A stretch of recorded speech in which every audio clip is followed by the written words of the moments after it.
News 28 मराठीमध्ये आपले स्वागत आहे। आजच्या मोठ्या बातम्यांबद्दल बोलूया। परभणी नसरापूर घटनेचे सेलूत पडसाद, आरोपीस तात्काळ फाशीची मागणी।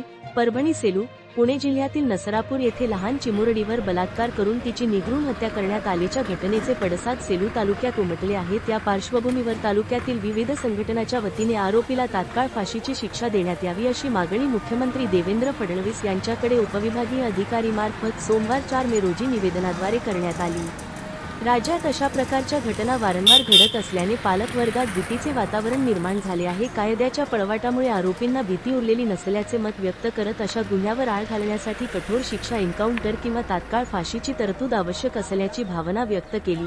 तसेच राज्यात शक्ती कायदा लागू करण्याची ही मागणी करण्यात आली। या आंदोलनात जयसिंग शेळके, अनुप कानेकर, माधुरी आकणीकर, संध्या आकणीकर, भावना आकणीकर, अश्विनी जोशी, उर्मिला जोशी, कोमल दिग्रसकर, लता साळेगावकर, लता कुलकर्णी, सोनाली दिग्रसकर, गीता मुळावेकर, मंगल दिग्रसकर, वंदना जोशी, राजश्री सोनेकर, स्मिता देवळगावकर, सविता कुलकर्णी, मोहन खापमरखुटीकर, RS मोगल, अजित मंडलिक, प्रकाश धामणगावकर, किरण दिग्रसकर आदींनी सहभाग नोंदवला। दरम्यान ज्येष्ठ नागरिक सेवा संघ, शांतिदूत परिवार शाखा सेलू आणि श्यामे सरगम संगीत परिवार यांच्या वतीनेही स्वतंत्र निवेदन देण्यात आले।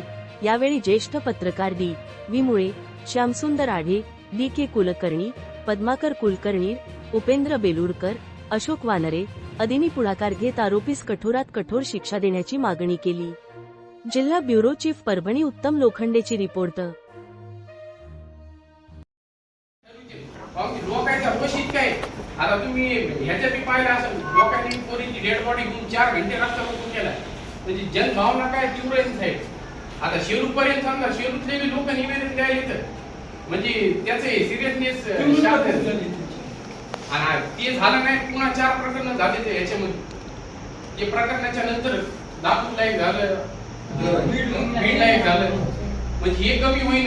एक तर काय कडक करायला पाहिजे, नाही तर डायरेक्ट फाशी द्यायला पाहिजे। समजा चूक झाली की बाबा हे त्याच्यामध्ये मेडिकल ती प्रोसेस करते त्याच्यात तर येतच नाही की हे होता म्हणून त्याच्यामध्ये काऊन या असं लांब राहिले त्याची सोय व्हायची जेलमध्ये। जोपर्यंत एखाद्या आरोपीला फाशीची शिक्षा होत नाही तोपर्यंत असे घाणेरडे कृत्य पुढे होणार नाही आणि थांबतेच नाही।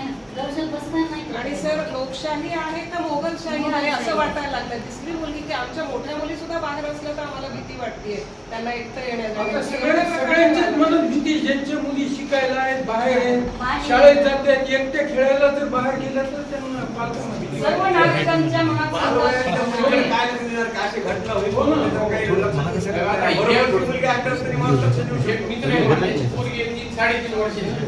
आम्ही बोलत होतो 13 लागले ते मला मैत पोरगी रस्त्यात खेळती अशा घटना झाल्यावर मग आम्ही कोणत्या जीवावर लेकरं बाहेर खेळायला सोडायची। आता सगळ्यांची तीच भावना आहे। फक्त आमचं म्हणणं आहे की एक तर ते शेती कायद्याची अंमलबजावणी करायला आम्ही केले ह्याच्यामध्ये तसं कायद्याकडे केल्याशिवाय होणार नाही। त्याचं सगळे या ना, हो महिला घ्या ना।